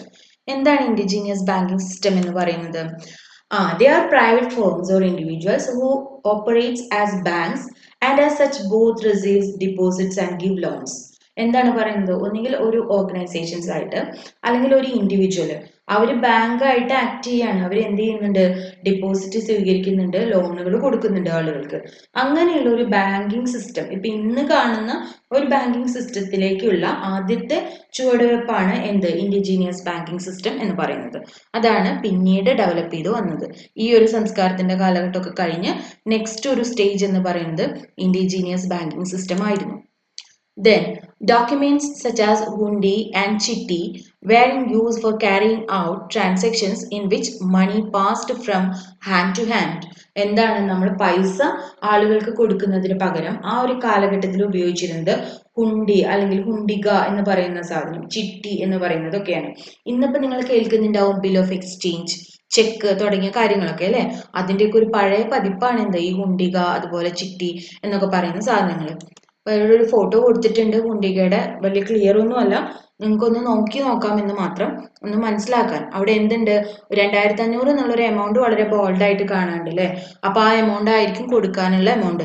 പിന്നെ സിഗ്നേച്ചർ കാണുന്നുണ്ട്, ഡേറ്റ് ഉണ്ട്. അങ്ങനെ ഇതൊക്കെയുള്ള ഒരു ഓർഡർ അല്ലെങ്കിൽ ഒരു പ്രോമിസ് ആണ് എന്ത്? ഈ ഹുണ്ടിക എന്ന് പറയുന്നത്. Okay. Hundi as an instrument of exchange, it involved a contract which warrant the payment of money. The promise or order which is unconditional and capable of change through transfer by valid negotiation. അപ്പോൾ ഹുണ്ടി എന്ന് പറഞ്ഞാൽ എന്താണ്? ഒരു negotiable instrument ആണ്, കൈമാറ്റം ചെയ്യാൻ പറ്റുന്ന തരത്തിലുള്ള ഒരു ഇൻസ്ട്രുമെന്റ് ആണ്. ഹുണ്ടി എന്ന് പറയുന്നത് നമുക്ക് എപ്പോൾ വേണമെങ്കിലും മറ്റൊരാൾക്ക് കൈമാറ്റം ചെയ്യാം. അതിന് ചില കണ്ടീഷൻസ് പറഞ്ഞിട്ടുണ്ടാവും. പിന്നെ എന്താണ് അവിടെ ഒരു കോൺട്രാക്ട് ഉണ്ടാവും, അല്ലെങ്കിൽ എന്താണ് ഒരു പ്രോമിസ് ഉണ്ടാവും, അതുപോലെ അല്ലെങ്കിൽ അവിടെ ഒരു ഓർഡർ ഉണ്ടാവും, ഇന്ന ആൾക്ക് കൊടുക്കണം അല്ലെങ്കിൽ ഇന്ന ദിവസം ഞാൻ പൈസ തരാം എന്ന് പറഞ്ഞുകൊണ്ടുള്ള ഒരു പ്രോമിസ് ഉണ്ടാവും. രണ്ട് പേര് തമ്മിലുള്ള ഒരു കോൺട്രാക്റ്റ് ആണ് അത്. ഇങ്ങനെയുള്ള ഒരു പ്രോമിസിനുള്ള ഒരു കോൺട്രാക്റ്റ് ആണ് എന്ത് ഹുണ്ടിക എന്ന് പറയുന്നത്. അതായത് ഒരാൾ എഴുതുകയാണ് ഞാൻ ഇന്ന ദിവസം നിങ്ങൾക്ക് പണം തരാം എന്ന് പറഞ്ഞിട്ട് ഒരു ഡോക്യുമെന്റ് എഴുതി തയ്യാറാക്കി അതിൽ പ്രോപ്പർ സ്റ്റാമ്പ് ചെയ്ത് അതിന് എമൗണ്ട് കൃത്യമായിട്ട് എഴുതി ഞാൻ സൈൻ ചെയ്തു, അയാൾക്ക് കൊണ്ടുപോയി കൊടുത്തു. ഇപ്പൊ എന്തെങ്കിലും സർവീസ് അയാളുടെ നിന്ന് വാങ്ങിയിട്ടുണ്ടാവുമല്ലോ, അതിന് പകരമായിട്ട് അയാൾ എന്ത് ചെയ്യുന്നു, അയാളും അത് വാങ്ങിച്ച എമൗണ്ട് ഒക്കെ കറക്റ്റ് ആണെങ്കിൽ സൈൻ ചെയ്ത് തരുന്നു. ഇതാണ് എന്ത് ഈ ഹുണ്ടിക എന്ന് പറയുന്നത്. അത് ഇപ്പോഴത്തെ ബിൽ ഓഫ് എക്സ്ചേഞ്ച് എന്ന് പറയുന്ന ആ ഡോക്യുമെന്റിന് സമമാണ് കേട്ടോ. പണ്ട് ഈ പൈസ കൊണ്ടു നടക്കാൻ അങ്ങനെയുള്ള ബുദ്ധിമുട്ട്, കാരണം വലിയ നോട്ടുകളൊന്നും ഇല്ലല്ലോ, അപ്പൊ അതിന് പകരമായിട്ട് ഉപയോഗിച്ചിരുന്നതാണ് ഈ ഹുണ്ടി അല്ലെങ്കിൽ ചിട്ടി എന്ന് പറയുന്നത്. അപ്പൊ അതുമായിട്ട് ബന്ധപ്പെട്ടിട്ട് അല്ലെങ്കിൽ ഹുണ്ടി അല്ലെങ്കിൽ ചിട്ടി, ഹുണ്ടിയുടെ പലതരം രൂപങ്ങൾ എന്താണെന്ന് നിങ്ങളുടെ ടെക്സ്റ്റിൽ ഒന്ന് പറഞ്ഞിട്ടുണ്ട്. അപ്പൊ അത് നമുക്കൊന്ന് നോക്കാം. ഇതില് ധാനി ജോഗ്, സാഹ് ജോഗ്, ഫിർമാൻ ജോഗ്, ദേഖൻ ഹാർ, ധാനി ജോഗ്, ഫിർമാൻ ജോഗ്, ജോഗ്മി എന്ന് പറഞ്ഞ് പല ഇതിവിടെ വരുന്നതൊക്കെ ഇവിടെ റിപ്പീറ്റ് ചെയ്തിട്ടുണ്ട്. അതിന്റെ വ്യത്യാസം വരുന്നത് ഇവിടെയാണ്, ക്ലാസിഫിക്കേഷനിലാണ്. ഇവിടെ നമ്മളിവിടെ എന്താ പറഞ്ഞിരിക്കുന്നത്, ദർശനി എന്ന് പറഞ്ഞിട്ടും അതുപോലെ മുദാത്തി എന്ന് പറഞ്ഞിട്ടുള്ള രണ്ട് തരത്തിലുള്ള ഹുണ്ടികളെ പറ്റിയിട്ടാണ് പറയുന്നത്. അതായത് ഈ ദർശനി എന്ന് പറഞ്ഞാൽ ഒന്നുമില്ല, പേബിൾ ഓൺ സൈറ്റ് ആണ്. അതായത് ഈ ഡോക്യുമെന്റ് കൊണ്ടുവരുന്നത് ആരാണോ അയാൾക്ക് അല്ലെങ്കിൽ കൊണ്ടുവരുന്ന സമയം എപ്പോഴാണോ അപ്പൊ തന്നെ പൈസ കൊടുക്കണം എന്നാണ് ഈ ദർശനി എന്ന് പറയുന്ന ഹുണ്ടിയുടെ അർത്ഥം. അതായത് നമ്മൾ ഇപ്പൊ ഞാൻ ഒരാളുടെ കയ്യിൽ നിന്ന് ഒരു പ്രോഡക്റ്റ് വാങ്ങിച്ചു, എനിക്ക് ഇപ്പൊ തന്നെ കൊടുക്കാൻ പൈസ ഇല്ല എൻ്റെ അടുത്ത്, പകരം ഞാൻ എന്ത് എഴുതി കൊടുക്കുന്നു, അയാൾക്ക് ഒരു ഹുണ്ടി എഴുതി കൊടുക്കുന്നു, അല്ലെങ്കിൽ അയാൾ എനിക്കൊരു ഇതൊരു ഡോക്യുമെന്റ് എഴുതി തരുന്നു, ഇങ്ങനെ പൈസ തരണം, ഇന്ന കണ്ടീഷനൊക്കെ വെച്ചിട്ടുള്ള ഒരു ഡോക്യുമെന്റ് എഴുതിയിട്ട് എനിക്ക് തന്നു, ഞാനും സൈൻ ചെയ്തു, അയാളും സൈൻ ചെയ്തു. അങ്ങനെയാണെങ്കിൽ ആ ഡോക്യുമെന്റ് അയാൾ കുറച്ച് നാൾ കയ്യിൽ വെച്ചപ്പോൾ ഒരാഴ്ച നമ്മൾ വാക്കുകൊണ്ട് പറഞ്ഞിട്ടുണ്ടെങ്കിൽ ആ ഒരാഴ്ച കഴിഞ്ഞ് അയാൾ എനിക്ക് കൊണ്ടുവന്ന് തരികയാണെങ്കിൽ അത്തരത്തിലുള്ള ഹുണ്ടീസിനെയാണ് എന്ത് പറയുന്നത്, ദർശനി എന്ന് പറയുന്നത്. ഒരു ഫിക്സഡ് ടൈം അല്ലെങ്കിൽ ഒരു റീസണബിൾ ടൈം, അതിനുശേഷം അവർ എന്ത് ചെയ്യുന്നു, അത് പേയ്മെന്റിന് വേണ്ടിയിട്ട് സബ്മിറ്റ് ചെയ്യുന്നു. അങ്ങനെയുള്ള ഹുണ്ടികളാണ് ദർശനി എന്നറിയപ്പെടുന്നത്. ഈ മൂദാത്തി എന്ന് പറയുന്ന ടൈപ്പ് ഹുണ്ടി എന്ന് പറയുന്നത് അതിൽ എന്തുണ്ടായിരിക്കും, payable after a specific period, ആ പീരീഡ് ഏതാണ് എന്നുള്ളത് കൃത്യമായിട്ട് സ്പെസിഫൈ ചെയ്തിട്ടുണ്ടായിരിക്കും. ഇന്നിപ്പോ നമ്മൾ കാണുന്ന ടൈം ബില്ല് പോലെ നോർമലി 3 months ആൻഡ് 3 days ആണ്, ഡേയ്സ് ഓഫ് ഡേയ്സ് അടക്കം ബില്ലിന്റെ ടൈം എന്ന് പറയുന്നത്. അതേപോലുള്ള ഒരു ബില്ലാണ് ഏത് മൂദാത്തി ഹുണ്ടി എന്ന് പറയുന്നത്. ദർശനി എന്ന് പറഞ്ഞാൽ എപ്പോ പ്രസന്റ് ചെയ്യണോ അപ്പൊ കൊടുക്കണം, payable on sight and must be presented for payment within a reasonable time. ഒരു പ്രത്യേക ടൈം പീരീഡ്, നമുക്കറിയാലോ ഇപ്പൊ പൈസ ഇല്ലാത്തതുകൊണ്ടാണ് നമുക്ക് തന്നിട്ടുള്ളത്, അപ്പൊ നാളെ കൊണ്ടുവന്നത് പ്രസന്റ് ചെയ്യില്ല, ഒരു നോർമൽ ടൈം നമുക്ക് തരും, ഒരാഴ്ച രണ്ടാഴ്ചയൊക്കെ തരും, അതിനുശേഷം അവരത് പ്രസന്റ് ചെയ്യും. അതാണ് എന്ത് ദർശനി ഹുണ്ടി എന്ന് പറയുന്നത്. ഓക്കെ, രണ്ട് തരം ഹുണ്ടീസിന്റെ ക്ലാസിഫിക്കേഷൻ മനസ്സിലായല്ലോ. നിങ്ങൾ ഇതിൽ ഓരോന്നിന്റെയും ഫങ്ഷൻസ് കൊടുത്തിട്ടുണ്ട്, ഒന്ന് വായിച്ചു നോക്കുക. പ്രത്യേകിച്ച് ഒന്നുമില്ല, അതെന്താണ് പറഞ്ഞിട്ടുള്ളത്, ഈ ഹുണ്ടി കൈവശം വെച്ചിരിക്കുന്ന ആൾക്ക് പൈസ കൊടുക്കണം, അല്ലെങ്കിൽ അയാൾ പറയുന്ന ആൾക്ക് പൈസ കൊടുക്കണം എന്നൊക്കെയാണ് ഇതിന്റെ ക്ലാസിഫിക്കേഷൻ വരുന്നത്. ഒരുപാട് ഡീപ്പായിട്ടൊന്നും ഇതിലേക്ക് പോകേണ്ട കാര്യമില്ല, അതൊന്ന് ജസ്റ്റ് പറഞ്ഞു തന്നു എന്ന് മാത്രമേ ഉള്ളൂ കേട്ടോ. ഇനി നമുക്ക് അടുത്തത് എന്താണ്, rise of intermediaries. Next step ആണത്, റൈസ് ഓഫ് ഇന്റർമീഡിയറീസ്. അപ്പൊ ഫസ്റ്റ് സ്റ്റെപ്പ് നമ്മൾ എന്താ പറഞ്ഞത്, ട്രേഡും കൊമേഴ്സും, ഹാരപ്പൻ, മോഹൻജോദാരോ, മെസൊപ്പൊട്ടാമിയൻ സിവിലൈസേഷൻ, അവരുമായിട്ടുള്ള കണക്ഷൻസും, അതുപോലെ തന്നെ കോയിൻസ്, വെയിങ് മെഷീൻ, ഇതിന്റെയൊക്കെ ആ ഒരു ഇത് യൂസും കൂടി വന്നതോട് കൂടിയിട്ടുള്ള ഒരു മാറ്റം, അതാണ് ഫസ്റ്റ് സെക്ഷൻ. ദെൻ നെക്സ്റ്റ് ഒരു സെക്ഷൻ വന്നത് എന്താണ്, ഇൻഡിജീനിയസ് ബാങ്കിങ് സിസ്റ്റത്തിന്റെ ഡെവലപ്മെന്റ് ആണ്. അത് മൂന്നാമത്തെ ഒരു സെക്ഷൻ ആണ്. അതിൽ എന്ത് വരുന്നത്, റൈസ് ഓഫ് ഇന്റർമീഡിയറീസ്. ഇന്റർമീഡിയറീസ് എന്ന് പറഞ്ഞാൽ എന്താ അർത്ഥം, ഇടനിലക്കാരൻ. They played an important role and the promotion of trade. They help the producers especially in foreign trade. പ്രത്യേകിച്ചും ഇവർ സഹായിച്ചിരുന്നത് എന്തിനാണ്, ഫോറിൻ ട്രേഡിന്. കാരണം പുറത്തുനിന്ന് വരുന്ന ആളുകളെ ഇവിടെയുള്ള ആളുകളും തമ്മിൽ കണക്ട് ചെയ്യിപ്പിക്കാനായിട്ട്. ലാംഗ്വേജ് ഒരു വലിയ ബാരിയർ ആണ് അല്ലെ, പലപ്പോഴും നമുക്ക് അവരുമായിട്ട് സംസാരിക്കാൻ ഭാഷ അറിയാതെ വരുമ്പോൾ നമ്മൾ പറ്റിക്കപ്പെടാം, അവര് പറ്റിക്കപ്പെടാം. അപ്പൊ അങ്ങനെയുള്ളത് ഒഴിവാക്കാൻ വേണ്ടിയിട്ട് മെയിൻ ആയിട്ടും ആക്ട് ചെയ്തിരുന്ന ആളുകളാണ് ആര്, ഇന്റർമീഡിയറീസ് എന്ന് പറയുന്നത്. They consist of commission agents, brokers and distributors for wholesale and retail of goods. ആരൊക്കെയാണ് അതിൽ സാധാരണയായിട്ട് ഇന്റർമീഡിയറി എന്ന് പറയുന്ന അതിൽ പെടുന്നത്? കമ്മീഷൻ ഏജന്റ്സ് ആവാം, ബ്രോക്കേഴ്സ് ആവാം, അല്ലെങ്കിൽ ഏതാണ് ഹോൾസെയിൽ റീറ്റെയിൽ ഗുഡ്സ് ഡിസ്ട്രിബ്യൂട്ട് ചെയ്യുന്ന ഡിസ്ട്രിബ്യൂട്ടേഴ്സ് ആവാം. മാനുഫാക്ചറർക്ക് ഉണ്ടാക്കി അത് അവിടെ വെക്കാനേ പറ്റുള്ളൂ, അത് മറ്റുള്ളവരിലേക്ക് എത്തിക്കുന്ന ആ ഒരു ഡിസ്ട്രിബ്യൂട്ടേഴ്സ് ആവാം. ഇവരൊക്കെ ഏത് കാറ്റഗറിയിൽ പെടുന്നതാണ്? ഇന്റർമീഡിയറീസ് എന്ന് പറയുന്ന കാറ്റഗറിയിൽ പെടുന്നതാണ്. With the development of banking, people began to deposit precious metals, with lending individuals functioning as bankers and seeds. അതായത് എന്താണ് സേട്ടുമാര് എന്ന് പറയുന്നത് കേട്ടിട്ടുണ്ടോ? അതായത് ഈ പറഞ്ഞ ബാങ്കേഴ്സ്, ഇൻഡിജീനിയസ് ബാങ്കിങ് സിസ്റ്റം ഒക്കെ ഡെവലപ്പ് ചെയ്തോടുകൂടി ആളുകൾ എന്തായി തുടങ്ങി? അവരുടെ കയ്യിലുള്ള പൈസ പ്രഷ്യസ് മെറ്റൽസിൽ, അത് എന്താണ് ഈ പറഞ്ഞ പോലെ ഗോൾഡ് ആവാം, അതല്ലെങ്കിൽ എന്താവാം മറ്റേ കല്ലുകളിലെ രത്നങ്ങൾ പോലെയുള്ള സാധനങ്ങൾ, അതിലൊക്കെ ആയിട്ട് ആളുകൾ എന്ത് ചെയ്തു? ഡിപ്പോസിറ്റ് ചെയ്തു തുടങ്ങി. അങ്ങനെ ഒരു സിസ്റ്റം കൂടി ഡെവലപ്പ് ചെയ്തു വന്നു. അത് നോർമലി അത് കൊണ്ട് നടക്കുന്നവരെ നമ്മൾ പറയുന്ന പേരെന്താണ്? ബാങ്കേഴ്സ് അല്ലെങ്കിൽ സേറ്റ്സ്. സേറ്റ്സ് എന്ന് പറഞ്ഞാൽ സേട്ടു എന്ന് പറയുന്ന ആ ഒരു ഇതിലാണ് പറഞ്ഞിട്ടുള്ളത് കേട്ടോ. ദെൻ ട്രാൻസ്പോർട്ടേഷൻ ഇതിന് പാരലൽ ആയിട്ട് നടക്കുന്നതാണ് കേട്ടോ. അതായത് ഈ മെസപ്പൊട്ടാമിയൻ സിവിലൈസേഷനിൽ നമ്മൾ പറഞ്ഞു ചക്രങ്ങൾ കണ്ടുപിടിച്ചു, അതൊരു വലിയൊരു ഇന്നോവേഷൻ ആയിരുന്നു അല്ലെ. അതോടുകൂടിയാണ് നമ്മുടെ ട്രാൻസ്പോർട്ടേഷൻ ഇത്രയും എളുപ്പമായി വന്നിട്ടുള്ളത്. ആദ്യം ഡെവലപ്പ് ചെയ്തത് എന്താണ്? റോഡ് ട്രാൻസ്പോർട്ടിംഗ് ആയിരുന്നു. ദെൻ അതിന്റെ കൂടെ ഏത് ഡെവലപ്പ് ചെയ്തു വന്നു? വാട്ടർ ട്രാൻസ്പോർട്ടേഷൻ ഡെവലപ്പ് ചെയ്തു വന്നു. കാരണം രാജ്യങ്ങളെ തമ്മിൽ ബന്ധിപ്പിക്കണമെങ്കിൽ അവിടെ എന്താ ആവശ്യമാണ്? ഒരു വാട്ടർ ട്രാൻസ്പോർട്ടേഷൻ ആവശ്യമാണ്. മറ്റേ ഇതെന്താണ്? റോഡ് ട്രാൻസ്പോർട്ടേഷൻ എന്ത് മാത്രമേ പറ്റുള്ളൂ? ഇൻലാൻഡ് ട്രേഡ് മാത്രമേ സമ്മതിക്കുള്ളൂ. അതായത് ഒരു രാജ്യത്തിന്റെ അകത്തുള്ള ട്രേഡിനാണ് കൂടുതൽ ഇമ്പോർട്ടൻസ്. മറ്റത് ഒരുപാട് ദൂരമാകുമ്പോൾ ചെറിയ ചെറിയ സാധനങ്ങളൊക്കെ ആണെങ്കിൽ നമുക്ക് കൊണ്ടുപോകാൻ ഈ റോഡ് ട്രാൻസ്പോർട്ടേഷൻ മതി.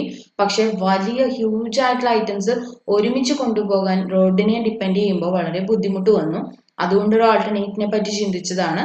അങ്ങനെയാണ് ഇത് ഡെവലപ്പ് ചെയ്തിട്ടുള്ളത്, വാട്ടർ ട്രാൻസ്പോർട്ടേഷൻ ഡെവലപ്പ് ചെയ്തിട്ടുള്ളത്. അപ്പോൾ land transport and water transport were popular in ancient times. Roads as a means of transportation had assumed key importance in the process of growth, especially in inland trade. അതായത് ഒരു രാജ്യത്തിന്റെ അകത്തെ trade develop ചെയ്യുന്നതിന് വേണ്ടിയിട്ട് ഏറ്റവും important ആയിട്ടുള്ള item ഏതായിരുന്നു? Road transportation ആയിരുന്നു. അതിനൊരു എക്സാമ്പിൾ കൊടുത്തിട്ടുണ്ട്. എന്താണ് പറഞ്ഞിരിക്കുന്നത്? Northern trade route from Bengal to Taxila. Taxila എന്ന് പറയുന്നത് വളരെ ഇമ്പോർട്ടൻ്റ് ആയിട്ടുള്ള ഒരു ട്രേഡ് സെന്റർ ആണ്. ഇപ്പൊ ബംഗാളിൽ നിന്ന് ടാക്സിലയിലേക്കുള്ള ആ റൂട്ട്, അതിനെ നോർത്തേൺ ട്രേഡ് റൂട്ട് എന്നാണ് പറയുന്നത്. അതൊരു എക്സാമ്പിൾ ആണ്. അന്നത്തെ ഒരു റോഡ് ട്രാൻസ്പോർട്ടിങ്ങിലെ ഇമ്പോർട്ടൻ്റ് ആയിട്ടുള്ള ഒരു റൂട്ടാണ് അവിടെ എക്സാമ്പിൾ ആയിട്ട് കൊടുത്തിട്ടുള്ളത്. ദെൻ വാട്ടർ ട്രാൻസ്പോർട്ടിനെ പറ്റിയും പറയുന്നുണ്ട് അവിടെ. Maritime trade was another important branch of global trade network. Global trade നെറ്റ്വർക്കിന്റെ ഏറ്റവും ഇമ്പോർട്ടൻ്റ് ആയിട്ടുള്ള ബ്രാഞ്ച് ആണ് എന്ത്? Water transportation. മുസിരീസ് കേട്ടിട്ടുണ്ടോ നിങ്ങൾ ആ വാക്ക്? മുസിരീസ് ആൻഷ്യൻ ലേബർ ആണ് എവിടെ ഉണ്ടായിരുന്നത്? മലബാർ കോസ്റ്റിൽ. അന്നത്തെ മലബാറിലാണ്. അത് ഇന്ന് എവിടെയാണുള്ളത്? കൊച്ചിൻ അവിടെയാണുള്ളത്. Has a long history of international maritime trade. ആ കൊച്ചിക്ക് അല്ലെങ്കിൽ ആ ഒരു ഹാർബറിന് അല്ലെങ്കിൽ ആ ഒരു മുസിരീസ് എന്ന് പറയുന്ന മലബാർ കോസ്റ്റിൽ ഉണ്ടായിരുന്ന അന്നത്തെ ആ ഹാർബറിന് ഈ പറഞ്ഞ ട്രേഡ് ഡെവലപ്മെന്റിന് വളരെ വലിയൊരു പങ്കുണ്ട്. അതുപോലെ തന്നെ ഇമ്പോർട്ടൻ്റ് ആണ് എന്ത്? Calicut. Calicut was also an important market for Chinese. നമുക്കറിയാം പല ആളുകളും നമുക്ക് ഇന്ത്യയിലേക്ക് എത്തിയിട്ടുള്ളത് കാലിക്കറ്റ് പോർട്ടുകൾ വഴിയാണ് അല്ലെ.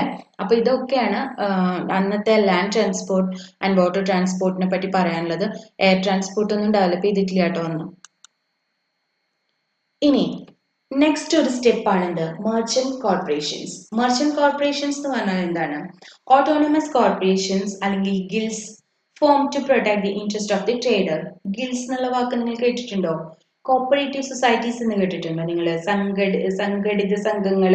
ഇന്നിപ്പോ നമുക്കറിയാം, നമ്മളിപ്പോ ഇടയ്ക്ക് ഒരു ഹർത്താലൊക്കെ കാണും, എല്ലാ കടകളും അടച്ചിട്ടിരിക്കുന്നു. എന്താണ്? വ്യാപാരി വ്യവസായി ഏകോപന സമിതി ഹർത്താൽ. കേട്ടിട്ടുണ്ടോ അതങ്ങനെ? ഈ വ്യാപാരി വ്യവസായി ഏകോപന സമിതി എന്ന് പറയുന്നത് എന്താണ്? ഒരു ഗിൽഡാണ്, ഗിൽസ് ആണ്. അതായത് ഒരു സംഘടനയാണ്. ആ സംഘടനകള് വന്നതോടു കൂടിയിട്ട് അത് എന്തായി? ആ ട്രേഡേഴ്സിന്റെ ഇൻട്രസ്റ്റ് ഒന്നുകൂടെ പ്രൊട്ടക്ട് ചെയ്യപ്പെട്ടു. ഈ വ്യാപാരത്തിൽ ഏർപ്പെടുന്നവരെ സംരക്ഷിക്കാൻ വേണ്ടിയിട്ട് അവരുടെ ഇടയിലുള്ള ഒരു കൂട്ടായ്മ, അതാണ് ഈ മർച്ചന്റ് കോർപ്പറേഷൻസ് അല്ലെങ്കിൽ ഗിൽസ് എന്ന് പറയുന്നത്. ഒറ്റയ്ക്ക് ഒരാൾ നിന്ന് പറയുന്നതും ഒരു കൂട്ടായ്മ പറയുന്നതും തമ്മിൽ വ്യത്യാസമുണ്ട് അല്ലെ. നമ്മളിപ്പോ ക്ലാസ്സിന്റെ എന്തെങ്കിലും ഒരു ആവശ്യം പറയുകയാണെങ്കിൽ ഒരാൾ വന്നിട്ട് ഒരു കാര്യം പറഞ്ഞു കഴിഞ്ഞാൽ ചിലപ്പം മിണ്ടാതിരിക്കാൻ നമുക്ക് പറയാൻ പറ്റും. മൊത്തം ക്ലാസ്സിലെ 54 ആൾക്കാരും കൂടി പറയുകയാണെങ്കിൽ എന്താണ്? അപ്പൊ നമുക്ക് അതൊന്ന് പെട്ടെന്ന് തള്ളിക്കളയാൻ പറ്റില്ല. അതെന്താണ്, അവിടെ ഒരു കൂട്ടായ്മയാണ്. 54 ആളാകുമ്പോ പറയാം. പക്ഷെ ഇപ്പൊ +2 കോമേഴ്സില് അല്ല +1-ല് മൊത്തം 300 കുട്ടികളെ അഡ്മിറ്റ് ചെയ്തിട്ടുണ്ടെങ്കിൽ 300 ആൾക്കും കൂടി വന്ന് ഒരുമിച്ചൊരു കാര്യം പറയാൻ പറ്റുമോ പ്രിൻസിപ്പളിനോട്? പറയാൻ പറ്റില്ല. അപ്പൊ നിങ്ങൾ അതൊന്ന് എന്ത് ചെയ്യും, സെലക്ട് ചെയ്തിട്ട് കുറച്ച് ആളുകളെ വെച്ചിട്ട്, അപ്പൊ നമ്മൾ ആരായിട്ട് കണക്കാക്കുക, നിങ്ങളുടെ റെപ്രസെന്റേറ്റീവ്സ് ആയിട്ടാണ് കണക്കാക്കുക. എല്ലാ ക്ലാസ്സിൽ നിന്നും റെപ്രസെന്റേഷൻ ഉണ്ടാവും അല്ലെ. സയൻസിൽ നിന്നുണ്ടാവും, ബയോളജി സയൻസിൽ നിന്നുണ്ടാവും, കമ്പ്യൂട്ടർ സയൻസിൽ നിന്നുണ്ടാവും, ഹ്യൂമാനിറ്റീസിൽ നിന്നുണ്ടാവും, കൊമേഴ്സിൽ നിന്നുണ്ടാവും. അപ്പൊ അവര് വന്നിട്ട് ഒരു കാര്യം പറയുമ്പോൾ ഹോൾ സ്റ്റുഡൻസിന്റെ ആവശ്യമായിട്ട് കാണും. അതിന് പെട്ടെന്ന് തന്നെ നടപടികൾ ഉണ്ടാകും ചെയ്യും. അതാണ് സംഘടനയുടെ ഗുണം. അതാണ് next step merchant corporations develop ചെയ്തു എന്നുള്ളത്. അത് അവരെ രാജാക്കന്മാർക്ക് വരെ പേടിയായിരുന്നു എന്ന് പറയുന്നത്. These corporations were organized on formal basis, framed their own rules and code of conduct. അവർക്ക് അവരുടേതായ രീതികളുണ്ട്, നിയമങ്ങളുണ്ട്, പെരുമാറ്റച്ചട്ടങ്ങളുണ്ട്. കോഡ് ഓഫ് കണ്ടക്ട് എന്ന് പറഞ്ഞാൽ പെരുമാറ്റക്രമമാണ് കേട്ടോ. Which even Kings were supposed to accept and respect. രാജാക്കന്മാർ വരെ അവരെ റെസ്പെക്ട് ചെയ്യുകയും അവർ പറയുന്നത് സ്വീകരിക്കുകയും ചെയ്തിരുന്നു. The guild chief directly dealt with the king or tax collectors and settled the market toll. Toll എന്ന് പറഞ്ഞാൽ ടാക്സ് ആണ്. On behalf of its fellow merchants at a fixed sum of money. ഈ ഗിൽഡുകളാണ് ആരുമായിട്ട് നേരിട്ട്, ഗിൽഡിന്റെ ചീഫാണ് ആരുമായിട്ട് ഡയറക്റ്റ് ഡീൽ ചെയ്തിരുന്നത്, രാജാവുമായിട്ടും അതുപോലെ tax collect ചെയ്യുന്ന ചുങ്കപ്പിരിവുകാര്, കരപ്പിരിവ് എടുക്കുന്ന ആളുകളുണ്ടല്ലോ, അവരുമായിട്ടൊക്കെ ഡയറക്റ്റ് ഡീൽ ചെയ്തിരുന്നത്. അപ്പൊ അവര് പറയുന്നതിനനുസരിച്ച് കുറെ കാര്യങ്ങളിലൊക്കെ മാറ്റങ്ങൾ വരും. ഈ ഒരു കോർപ്പറേഷനിലെ മെമ്പേഴ്സ് ആയിട്ടുള്ളവർക്ക് എല്ലാവർക്കും വേണ്ടി ഈ ടോള് കൊടുത്തിരുന്നതൊക്കെ ഈ പറയുന്ന ചീഫാണ്. ചീഫ് എന്ന് പറഞ്ഞാൽ അയാൾ പിരിച്ചെടുത്തിട്ട് അതൊക്കെ ഒരുമിച്ച് കൊടുക്കുന്ന ഒരു അവസ്ഥയാണ് ഉണ്ടായിരുന്നത്. അതുകൊണ്ട് തന്നെ അന്നത്തെ രാജാക്കന്മാരടക്കം ഇവരുടെ ഈ ഒരു ഗിൽഡ്സിനെ ആക്സെപ്റ്റ് ചെയ്യാൻ തയ്യാറായിരുന്നു. ഓക്കെ, ഇനി നമുക്ക് കുറച്ച് മേജർ ട്രേഡ് സെന്റേഴ്സ് പരിചയപ്പെടാം. ഒരു 10-14 എണ്ണം ഉണ്ട്. അതിന്റെ പേരുകളെങ്കിലും ഒന്ന് പഠിച്ചിരിക്കണം കേട്ടോ, നിർബന്ധമാണിത്. അതിൽ ഒന്നാമത്തേതാണ് എന്ത്, പാടലിപുത്ര. Patna in Bihar today. ബീഹാറിലുള്ള പാറ്റ്നയാണ് ഇതിൽ അറിയപ്പെടുന്നത് പാടലിപുത്ര അറിയപ്പെട്ടിരുന്നത്. Commercial town and major centre for export of stones. കല്ലുകൾ എക്സ്പോർട്ട് ചെയ്യുന്നതിൽ ഏറ്റവും ഇമ്പോർട്ടന്റ് ആയിട്ടുള്ള ഒന്നായിരുന്നു എന്ത്, പാടലിപുത്ര. അടുത്തത് എന്താണ്, പേഷ്വാർ. ഇന്ന് അത് എവിടെയാണ്, സിറ്റി ഇൻ പാകിസ്ഥാനിലാണ്. Very popular for export of wool and for the import of horses. Major transactions between India, China and Rome in the first century. അതായത് പാകിസ്ഥാനിലെ സിറ്റിയാണ്. എന്താണ് വൂൾ എന്ന് പറഞ്ഞാൽ എന്താ, കമ്പിളി നൂലുകൾ കയറ്റി അയക്കുമായിരുന്നു. അതുപോലെ കുതിരകളെ ഇറക്കുമതി ചെയ്യാം. ഇതാണ് ഒരു മെയിൻ ട്രേഡ് ഉണ്ടായിരുന്നത്. ഇന്ത്യയുമായിട്ടും ചൈനയുമായിട്ടും റോമുമായിട്ടും ഒക്കെ നല്ലൊരു ട്രാൻസാക്ഷൻ, നല്ലൊരു ബന്ധം നിലനിർത്തിയിരുന്ന ഒരു സിറ്റിയാണ് എന്ത്, പേഷ്വാർ. ഇപ്പൊ 2 എണ്ണം പഠിച്ചത് ഏതാണ്, പടലിപുത്രയും പേഷ്വാറുമാണ് കേട്ടോ. ഇനി അടുത്തത് എന്താണ്, ടാക്സില. ടാക്സില എന്ന് പറയുന്നത് സിറ്റി ഇൻ പാകിസ്ഥാനാണ്. Also called Takshashila. തക്ഷശില കേട്ടിട്ടുണ്ടോ നിങ്ങളത്? Popularly known as a city of financial and commercial banks. അതായത് എന്താണ്, ബാങ്കുകളുടെ, കൊമേഴ്ഷ്യൽ ബാങ്ക്സിന്റെ അതുപോലെ ഫിനാൻസ് സെന്ററുമായിട്ടാണ് ആരറിയപ്പെട്ടിരുന്നത്, ഈ പറഞ്ഞ ടാക്സില എന്ന് പറയുന്ന അല്ലെങ്കിൽ തക്ഷശില അറിയപ്പെട്ടിരുന്നത്. അടുത്തത് എന്താണ്, Indraprastha. Located in the region of present day new Delhi. It was a commercial junction where most routes leading the east, west, south and north converged. അതായത് എന്താണ്, ഇന്ദ്രപ്രസ്ഥ എന്ന് പറയുന്നത് ഇന്ന് നിലനിൽക്കുന്നത് എവിടെയാണ്, ന്യൂഡൽഹിയിലാണ്. അത് എന്താണ്, സത്യം പറഞ്ഞാൽ അതൊരു ജംഗ്ഷനാണ്. ഒരുപാട് റൂട്ടുകളെ തമ്മിൽ ജോയിൻ ചെയ്യിപ്പിക്കുന്ന, കൺവേർജ് ചെയ്യാന്ന് പറഞ്ഞാൽ ജോയിൻ ചെയ്യിപ്പിക്കുക, കൺവേർജ് ചെയ്യിപ്പിക്കുന്ന ഒരു ജംഗ്ഷൻ ആണ്. അതായത് ഒരുപാട് ട്രേഡും ആക്ടിവിറ്റീസും എല്ലാം നടന്നിരുന്ന ഒരു സ്ഥലമാണ് ഇത്, ഇന്ദ്രപ്രസ്ഥ. അടുത്തത് മഥുര. മഥുര 2 എണ്ണം പറയുന്നുണ്ട് കേട്ടോ. ഒന്നുള്ളത് എന്താണ്, സിറ്റി ഇൻ UP ആണ്. It was an emporium of trade and people here subsisted on commerce. ഇവിടെയുള്ള ആളുകൾ മെയിനായിട്ടും ജീവിച്ചിരുന്നത് കൊമേഴ്സിനെ അല്ലെങ്കിൽ ട്രേഡിനെ ബേസ് ചെയ്തുകൊണ്ടാണ്. ട്രേഡിന് വേണ്ടിയുള്ള ഒരു എംപോറിയം ആണ്, അല്ലെങ്കിൽ ഏറ്റവും ഇമ്പോർട്ടന്റ് ആയിട്ടുള്ള ഒരു സ്ഥലമാണ് അന്നത്തെ എന്ത്, മഥുര എന്ന് പറയുന്നത്. ദെൻ അടുത്തത് എന്താണ്, വാരണാസിയാണ്. City in UP. Well-known center for textile industries and became famous for gold, silk cloth and sandalwood workmanship. Varanasi എന്ന് പറയുന്നത് ടെക്സ്റ്റൈൽ ഇൻഡസ്ട്രിക്കാണ് ഏറ്റവും പ്രധാനമായിരുന്നത്. UP-യിലാണ് ഇന്ന് ഈ സിറ്റിയും സ്ഥിതി ചെയ്യുന്നത്.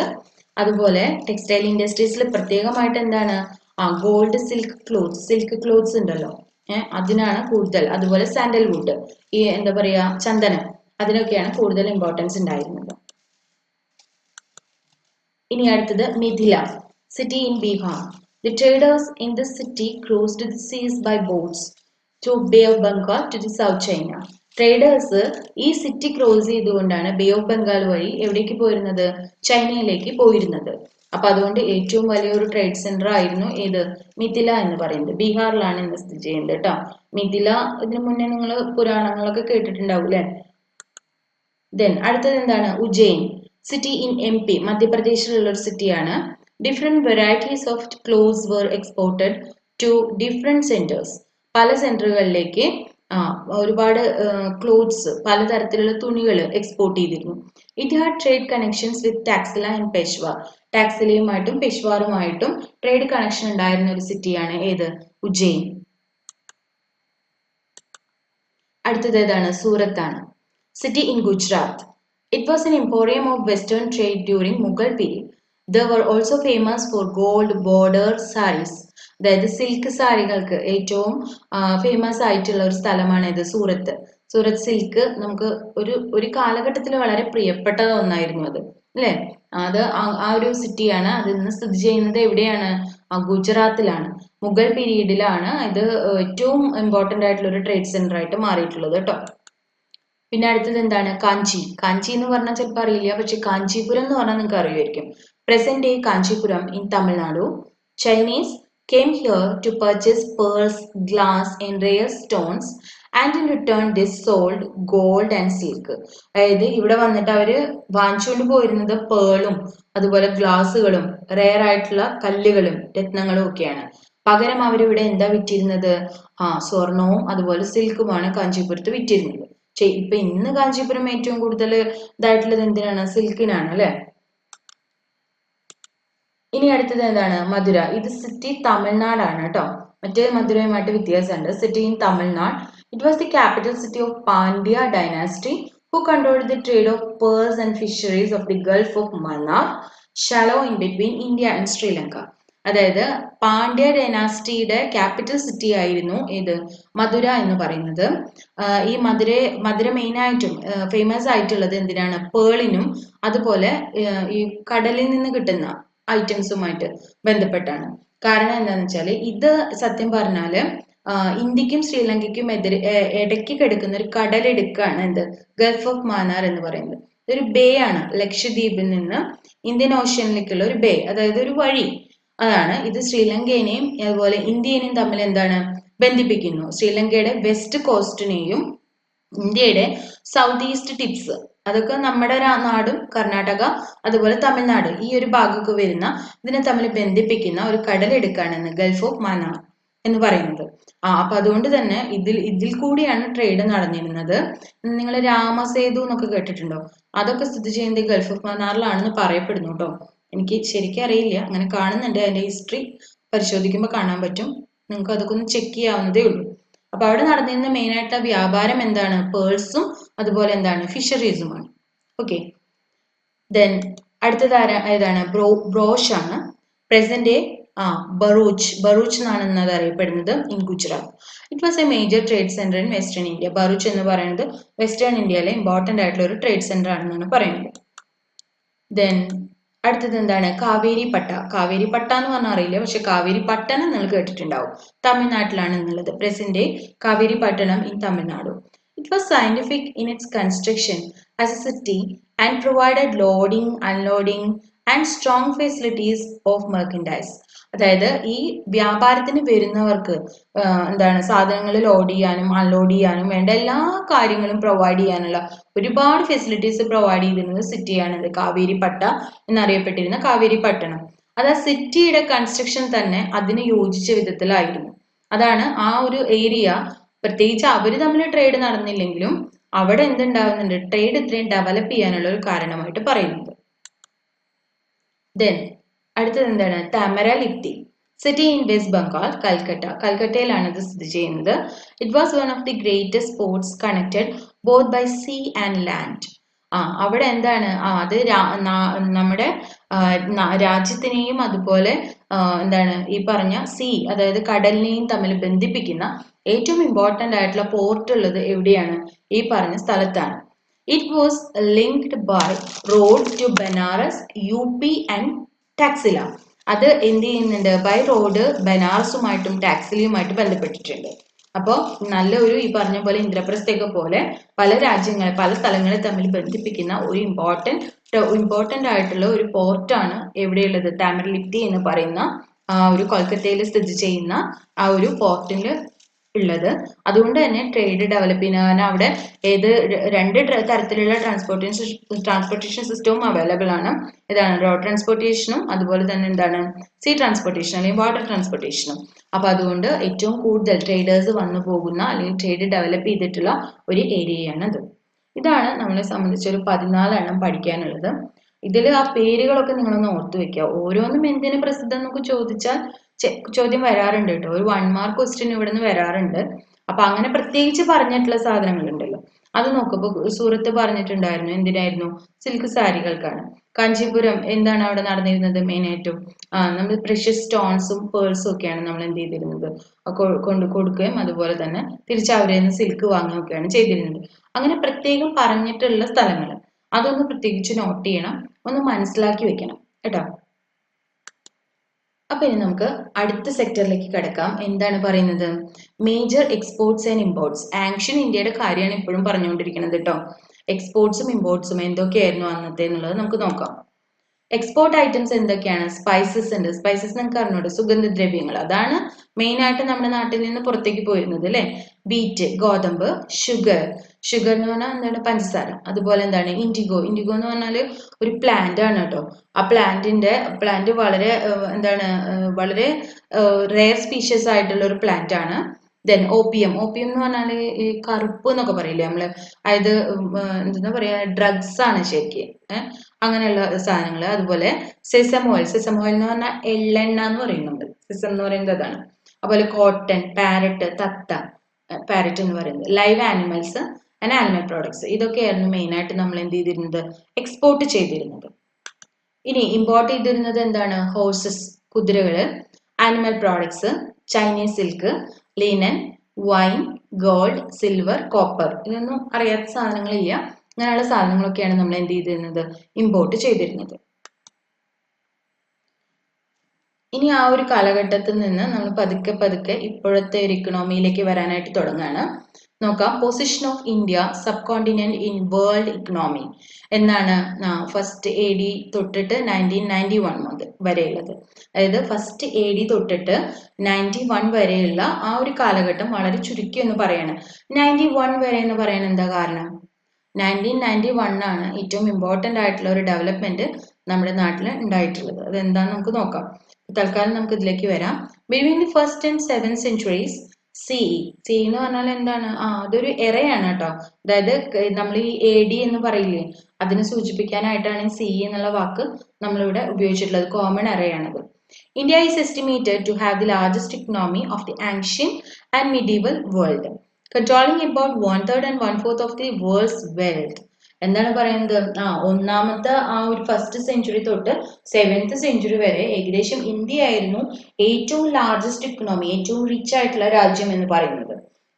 പ്രത്യേകിച്ച് ഈ ഒരു ആ ഒരു ഇതില് ആ രാജ്യങ്ങളുടെ ഇടയിൽ മാത്രമല്ല, നമ്മുടെ മൊത്തം ട്രേഡിന്റെ അല്ലെങ്കിൽ വെൽത്തിന്റെ, സമ്പത്തിന്റെ 1/3 അല്ലെങ്കിൽ 1/4 വേൾഡിന്റെ മൊത്തം കൈകാര്യം ചെയ്തിരുന്നത് ആരായിരുന്നു? ഇന്ത്യ ആയിരുന്നു എന്ന് പറയുന്നു.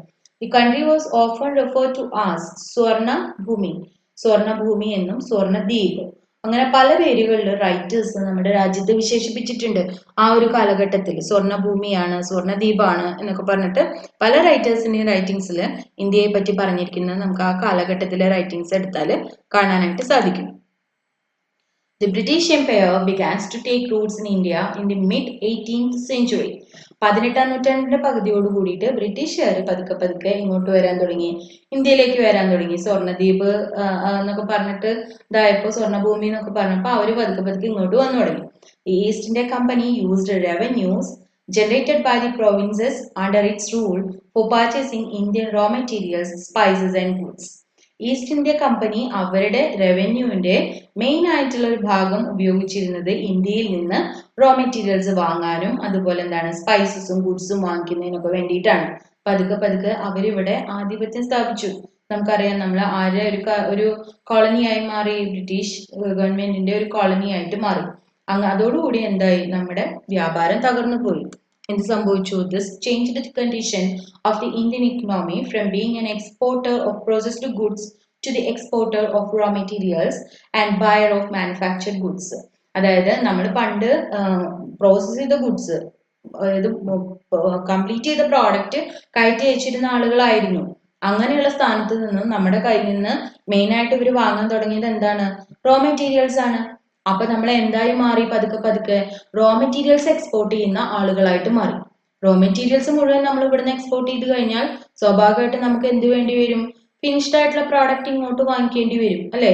റോ മെറ്റീരിയൽസിന്റെ വിലയ്ക്ക് നമുക്ക് ഫിനിഷ്ഡ് പ്രോഡക്റ്റ് കിട്ടുമോ? കിട്ടില്ലല്ലോ. ഇവിടെ നിന്ന് അങ്ങോട്ട് കയറ്റി അയക്കുന്ന വിലയേക്കാൾ 4 ഇരട്ടിയോളം കൊടുത്താണ് നമ്മൾ എന്ത് ചെയ്തുകൊണ്ടിരുന്നത്? അവര് നിർമ്മിച്ച പ്രോഡക്റ്റ് നമ്മൾ ഇങ്ങോട്ട് വാങ്ങിക്കാനായിട്ട് തുടങ്ങിയത്. നമുക്ക് പറ്റിയൊരു കണ്ടെത്തലാണത്. അതായത് ഇന്ത്യൻ ഇക്കണോമി പതുക്കെ പതുക്കെ ഫെൽ ഡൗൺ ചെയ്യാൻ തുടങ്ങി, പതുക്കെ പതുക്കെ താഴത്തേക്ക് പോകാൻ തുടങ്ങി. കാരണം നമ്മൾ ഇവിടുന്ന് കയറ്റി അയക്കുന്നത് റോ മെറ്റീരിയൽസ് ആണ്, പകരം വാങ്ങണത് എന്താണ്? ഫിനിഷ്ഡ് പ്രോഡക്റ്റ് ആണ്. അപ്പൊ റോ മെറ്റീരിയൽ കയറ്റി അയക്കുന്ന വിലയ്ക്കല്ല ഫിനിഷ്ഡ് പ്രോഡക്റ്റ് കിട്ടുക. സ്വാഭാവികമായിട്ടും അവിടെ എന്തുണ്ടായി? എക്സ്പോർട്ട് ഇമ്പോർട്ട് ബാലൻസ് നഷ്ടമായി, അല്ലെ? ഇമ്പോർട്ടിനാണ് കൂടുതലായിട്ട് നമ്മൾ പൈസ മുടക്കാൻ തുടങ്ങിയത്. അതോടുകൂടി നമ്മുടെ ഇക്കണോമി എവിടേക്ക് എത്തി? തകർച്ചയിലേക്ക് എത്തി. ദെൻ എന്താണ് ചെയ്തത്? After independence, the process of rebuilding the economy started and India went for centralized planning. The first 5-year plan was implemented in 1952. എന്തുണ്ടായി? ഇൻഡിപെൻഡൻസിന് ശേഷം, അതായത് നമ്മൾ ബ്രിട്ടീഷുകാരുടെ പിടിയിൽ നിന്നും മോചിതനായ ശേഷം ഇന്ത്യ എന്ത് ചെയ്യാൻ തുടങ്ങി? പതുക്കെ പതുക്കെ വീണ്ടും നമ്മൾ എന്ത് ചെയ്യാൻ തുടങ്ങി? റീഇൻഡസ്ട്രിയലൈസ് ചെയ്യാൻ തുടങ്ങി. അതായത് വീണ്ടും നമ്മൾ നമ്മുടെ ആ ഒരു ഇമേജ് റീബിൽഡ് ചെയ്യാനായിട്ട് തുടങ്ങി. അതിനു വേണ്ടിയിട്ട് ഏറ്റവും ഫസ്റ്റ് സ്റ്റെപ്പ് എന്ന് പറയുന്നത് 1952 ഫസ്റ്റ് 5-year പ്ലാൻ ആണ്, പഞ്ചവത്സര പദ്ധതി. അതായത് 5 വർഷത്തേക്കുള്ള കാര്യങ്ങൾ നമ്മൾ മുൻകൂട്ടി പ്ലാൻ ചെയ്ത് വെച്ച് അതുപോലെ കാര്യങ്ങൾ നടത്തിക്കൊണ്ട് പോകുക. അതാണ് എന്ത്? 5-year പ്ലാൻ എന്ന് പറയുന്നത്. അത് ഇംപ്ലിമെന്റ് ചെയ്തു. അതാണ് ഫസ്റ്റ് മൂവ്. എന്തിനു ശേഷം? ഇൻഡിപെൻഡൻസിന് ശേഷം. ദെൻ അവിടെ എന്ത് ഡെവലപ്പ് ചെയ്തു? ഒരുപാട് പ്രാധാന്യം നമ്മൾ ഏതിനൊക്കെ കൊടുത്തു? മോഡേൺ ഇൻഡസ്ട്രീസിനും മോഡേൺ ടെക്നോളജിക്കും അതുപോലെ എന്താണ് സയന്റിഫിക് ഇൻസ്റ്റിറ്റ്യൂട്ട്സിനും സ്പേസ് ആൻഡ് ന്യൂക്ലിയർ പ്രോഗ്രാംസിനും ഇതിനൊക്കെ നമ്മൾ എന്ത് കൊടുത്തു? ഇമ്പോർട്ടൻസ് കൊടുത്തു. Due importance was given to the establishment of modern industries, modern technological and scientific institutes, space and nuclear programmes. ഇതിനൊക്കെ നമ്മൾ എന്ത് കൊടുത്തു? പ്രാധാന്യം കൊടുത്തു. Despite these efforts, the Indian economy could not develop at a rapid pace. പക്ഷേ ഇവിടെ നിന്നും Indian economic എന്ത് ചെയ്യാൻ പറ്റിയില്ല? വളരെ വലിയ ഒരു ഡെവലപ്മെന്റ് ഉണ്ടാക്കാനായിട്ട് പറ്റിയില്ല. മനസ്സിലായോ? 52 നമ്മൾ ഏത് സ്റ്റാർട്ട് ചെയ്തു? നമ്മൾ 5-year പ്ലാൻ സ്റ്റാർട്ട് ചെയ്തെങ്കിലും നമുക്ക് വലിയൊരു ബൂം ഉണ്ടാക്കാനായിട്ട് നമുക്ക് ആ സമയത്തും ഈ 91 വരെ നമുക്ക് സാധിച്ചിട്ടില്ല. അതുവരെ നമ്മൾ എവിടേക്ക് എത്തി? വലിയൊരു ഇക്കണോമിക് ക്രൈസിസിലേക്ക്, വലിയൊരു തകർച്ചയിലേക്ക് എത്തി. എന്താണ് അതിന് കാരണം? Lack of capital formation. നമ്മൾ അധികം എന്തുണ്ടാക്കിയിരുന്നില്ല? ക്യാപിറ്റൽ ഫോം ചെയ്യാൻ നമുക്ക് പറ്റുന്നുണ്ടായിരുന്നില്ല. റൈസ് ഇൻ പോപ്പുലേഷൻ, നമ്മുടെ ജനസംഖ്യ ക്രമാതീതമായി വർദ്ധിച്ചിരുന്നു. Huge expenditure on defence and inadequate infrastructure were the major reasons. എന്താണ് പറയുന്നത്? നമുക്ക് ഡിഫൻസിന് വേണ്ടിയിട്ട്, അതായത് നമ്മുടെ ആ സൈനിക അങ്ങനെയുള്ള ആവശ്യങ്ങൾക്ക് വേണ്ടിയിട്ട് ഒരുപാട് വലിയ എക്സ്പെൻഡിച്ചർ വേണ്ടി വന്നു. മാത്രമല്ല എന്താണ്? ഇൻആഡിക്വേറ്റ് ഇൻഫ്രാസ്ട്രക്ചർ, നമുക്ക് വേണ്ടത്ര ഇൻഫ്രാസ്ട്രക്ചർ പ്രൊവൈഡ് ചെയ്യാനായിട്ട്. അത് പല രീതിയിലാവാം. റോഡുകളാവാം, മറ്റ് ട്രാൻസ്പോർട്ടിംഗ് സിസ്റ്റംസ് ആയിട്ടായിരിക്കാം, ഇലക്ട്രിസിറ്റി ആയിട്ടായിരിക്കാം. എങ്ങനെയായാലും വേണ്ടത്ര ഇൻഫ്രാസ്ട്രക്ചർ പ്രൊവൈഡ് ചെയ്യാനൊന്നും നമുക്ക് ഉണ്ടായിരുന്നില്ല. അതുകൊണ്ട് നമ്മൾ എവിടേക്ക് എത്തി? വലിയൊരു ഇക്കണോമിക് ക്രൈസിസിലേക്ക് എത്തി. As A result, India relied heavily on borrowings from foreign sources. മറ്റുള്ള രാജ്യങ്ങളിൽ നിന്ന് ഒരുപാട് കടം വാങ്ങിക്കുന്ന ഒരവസ്ഥയിലേക്ക് ഇന്ത്യ എത്തി. കടമെടുത്തു തുടങ്ങിയാൽ നമുക്ക് വലിയ ഇക്കണോമിക് ഡെവലപ്മെന്റ് ഉണ്ടാവില്ല, അല്ലെ? ഇക്കണോമിക് ക്രൈസിസ് ആയിരുന്നു 91 വരെ നമുക്ക് മീറ്റ് ചെയ്യേണ്ടതായിട്ട് വന്നിട്ടുണ്ടായിരുന്നത്. Then finally agreed to economic liberalization in 1991. നമ്മൾ എന്ത് പ്രഖ്യാപിച്ചു? ഇക്കണോമിക് ലിബറലൈസേഷൻ പോളിസി നമ്മളത് പ്രഖ്യാപിച്ചു. 91 അത് കൊണ്ടുവന്നത്, ഇക്കണോമിക് ലിബറലൈസേഷൻ കൊണ്ടുവന്നു. The Indian economy is one of the fastest growing economies in the world today and preferred FDI destination. എന്താണ് ഉണ്ടായത്? ഇക്കണോമിക് ലിബറലൈസേഷൻ, ഗ്ലോബലൈസേഷൻ, ലിബറലൈസേഷൻ എന്നൊക്കെ പറഞ്ഞിട്ട് നിങ്ങൾ പഠിച്ചിട്ടുണ്ടോ? ആ പ്രൈവറ്റൈസേഷൻ, ഈ ഒരു കാര്യങ്ങളെല്ലാം നമ്മൾ കൊണ്ടുവന്നത് എന്താണ്? 91-ലാണ്. ആ 91-ല് ഈ ഒരു ഡെവലപ്മെന്റ് ഉണ്ടായതിനു ശേഷമാണ് നമ്മുടെ ഇക്കണോമി വല്ലാതെ ഡെവലപ്പ് ചെയ്ത് തുടങ്ങിയത്. കാരണം നമുക്ക് ഏറ്റവും കുറവ് വന്നിരുന്നത് എന്താണ്? ക്യാപിറ്റൽ കോൺട്രിബ്യൂഷൻ ആയിരുന്നു അല്ലെ? അതിനെ മറികടക്കാൻ ഈ ലിബറലൈസേഷൻ നമ്മളെ ഒരുപാട് സഹായിച്ചിട്ടുണ്ട്. അപ്പൊ എന്തുണ്ടായി? ഇന്ത്യൻ ഇക്കണോമി എന്ന് പറയുന്നത് ഏറ്റവും പെട്ടെന്ന് വലുതാകുന്ന ഒരു ഇക്കണോമി ആയിട്ട് മാറി. ഒരുപാട് ആളുകൾ FDI ഡെസ്റ്റിനേഷൻ ആയിട്ട് ഇതിനെ കണക്കാക്കാൻ തുടങ്ങി. എന്താണ് ഈ FDI destination? Foreign direct investment. അതായത് പല ഫോറിൻ കമ്പനികളും ഡയറക്റ്റ് ഇവിടെ ഇൻവെസ്റ്റ് ചെയ്യാനായിട്ട് തുടങ്ങി. എന്നിട്ട് ഇവിടെ അവരുടെ ഓർഗനൈസേഷൻസ് സ്റ്റാർട്ട് ചെയ്യാനായിട്ട് തുടങ്ങിയിട്ടുണ്ടായിരുന്നു. നിങ്ങൾക്കറിയാം, കൊക്കോകോള, പെപ്സി, അതുപോലെ എന്താണ് സാംസങ്, അങ്ങനെയുള്ള ഒരുപാട് മൾട്ടിനാഷണൽ ഫേംസ് അവരെന്ത് ചെയ്തിട്ടുണ്ട്? അവരുടെ സെയിം പ്രൊഡക്ഷൻ യൂണിറ്റ്സ് നമ്മുടെ രാജ്യത്തും അല്ലെങ്കിൽ അതുപോലുള്ള രാജ്യങ്ങളിലും ഡെവലപ്പ് ചെയ്യാനായിട്ട് തുടങ്ങി. അപ്പൊ അതെന്താണ്ടായത്? നമുക്കപ്പോൾ കൂടുതൽ ഗുണമാണല്ലേ? ഒരുപാട് ഇൻഡസ്ട്രീസ് ഇവിടെ വന്നു, ഒരുപാട് ആളുകൾക്ക് ജോലി കിട്ടി. സ്വാഭാവികമായിട്ടും നമുക്ക് എന്തുണ്ടായി? നമ്മുടെ വരുമാനത്തിൽ ഒരു ബൂം തന്നെയാണ് ഉണ്ടായിട്ടുള്ളത്. The high growth sectors have been identified which are likely to grow at a rapid pace. ഏറ്റവും പെട്ടെന്ന് വലുതാകുന്ന സെക്ടറുകൾ ഏതൊക്കെയാണെന്ന് നമ്മൾ ഐഡന്റിഫൈ ചെയ്തു. കീ സെക്ടേഴ്സ് ഏതൊക്കെയാണെന്നുള്ളത് ഐഡന്റിഫൈ ചെയ്തു. പിന്നെ എന്തുണ്ടായി? അവിടെ വലിയൊരു വളർച്ച തന്നെയാണ് ഉണ്ടായിട്ടുള്ളത്. അപ്പൊ 91-ല് ഞാൻ നേരത്തെ പറഞ്ഞിട്ടുണ്ടായിരുന്നു അല്ലെ? എന്താണ് ഉണ്ടായത്? ലിബറലൈസേഷൻ ആണ് ഉണ്ടായത്. ഇക്കണോമിക് ലിബറലൈസേഷൻ, അതാണ് ഏറ്റവും ഇമ്പോർട്ടൻ്റ് ആയിട്ട് 91-ല് നടന്നിട്ടുള്ളത് കേട്ടോ. ദെൻ ഇനി നമുക്ക് ഇപ്പോഴത്തെ അവസ്ഥയിലേക്ക് പോവാം. നിങ്ങൾ കേട്ടിട്ടുണ്ടാവും ഈ വാക്കുകളൊക്കെ: digital India, make in India, skill India അല്ലെ, foreign trade policies, import export trade. ഇതൊക്കെ നമ്മൾ ഇപ്പോൾ കേട്ടുകൊണ്ടിരിക്കുന്ന വാക്കുകളാണ്. The recent initiatives of the government of India such as make in India, skill India, digital India and roll out of foreign trade policy 2015-20 is expected to help the economy in terms of export and import and trade balance. നമുക്ക് ആദ്യം പറ്റിയത് എന്താണ്? Export കുറഞ്ഞു, import കൂടി. അപ്പൊ എന്തുണ്ടായി? അവിടെ trade balance നമുക്ക് നഷ്ടപ്പെട്ടു. ഇപ്പൊ നമുക്ക് എന്ത് ചെയ്യാൻ പറ്റുന്നുണ്ട്? ട്രേഡ് ബാലൻസ് നമുക്ക് മെയിൻറ്റെയിൻ ചെയ്യാനായിട്ട് സാധിക്കുന്നുണ്ട്. അതിനെ നമ്മളെ സഹായിക്കാനായിട്ട് ഇപ്പോൾ ഗവൺമെന്റ് പ്രഖ്യാപിച്ചിട്ടുള്ള ഒരുപാട് പദ്ധതികളിൽ പെട്ടിട്ടുള്ളതാണ് എന്ത്? Make in India, skill India, digital India. അത് മാത്രമല്ല കേട്ടോ, ഒരുപാട് കാര്യങ്ങളുണ്ട് ഇതിൽ. അങ്ങനെയൊക്കെ ആയപ്പോൾ എന്തായി? ഇന്ത്യ എന്ന് പറയുന്നത് പതുക്കെ പതുക്കെ മുകളിലേക്ക് കുതിച്ചു വരാനായിട്ട് തുടങ്ങി.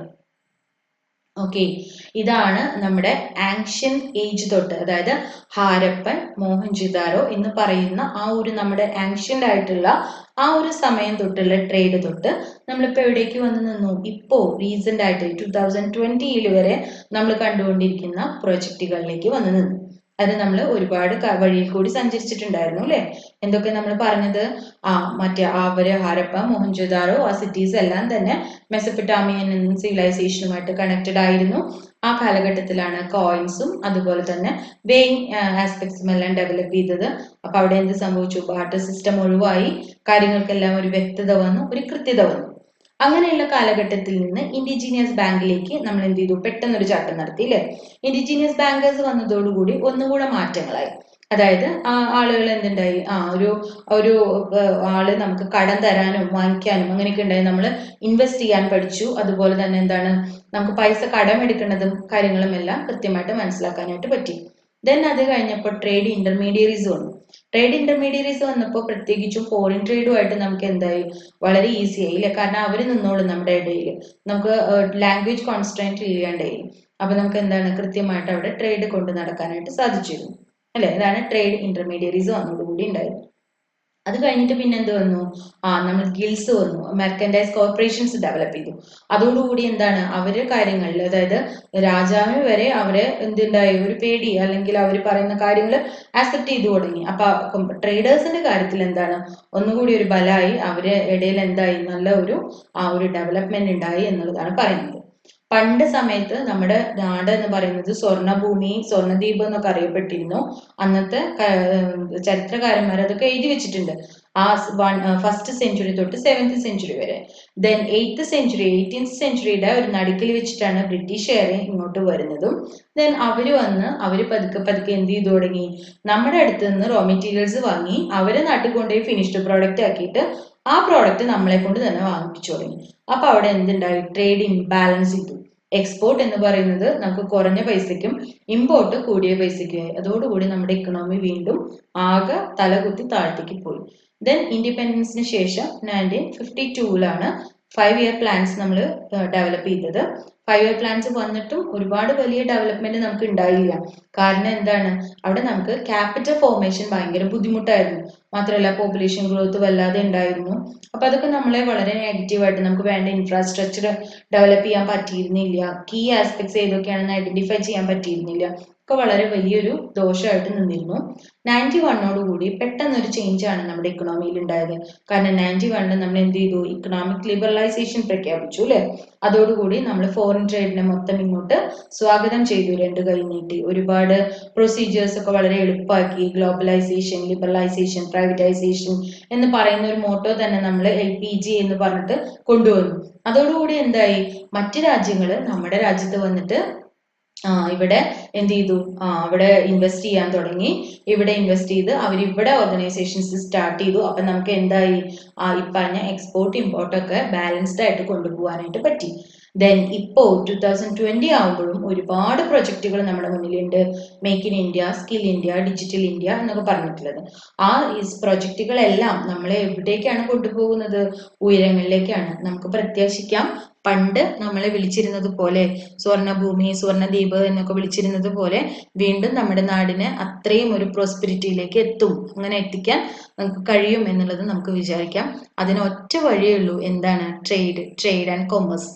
ഇപ്പൊ മനസ്സിലായോ നിങ്ങളെടുത്ത സബ്ജക്റ്റിന്റെ പ്രാധാന്യം എന്താണെന്നുള്ളത്? നന്നായി മനസ്സിലാക്കുക.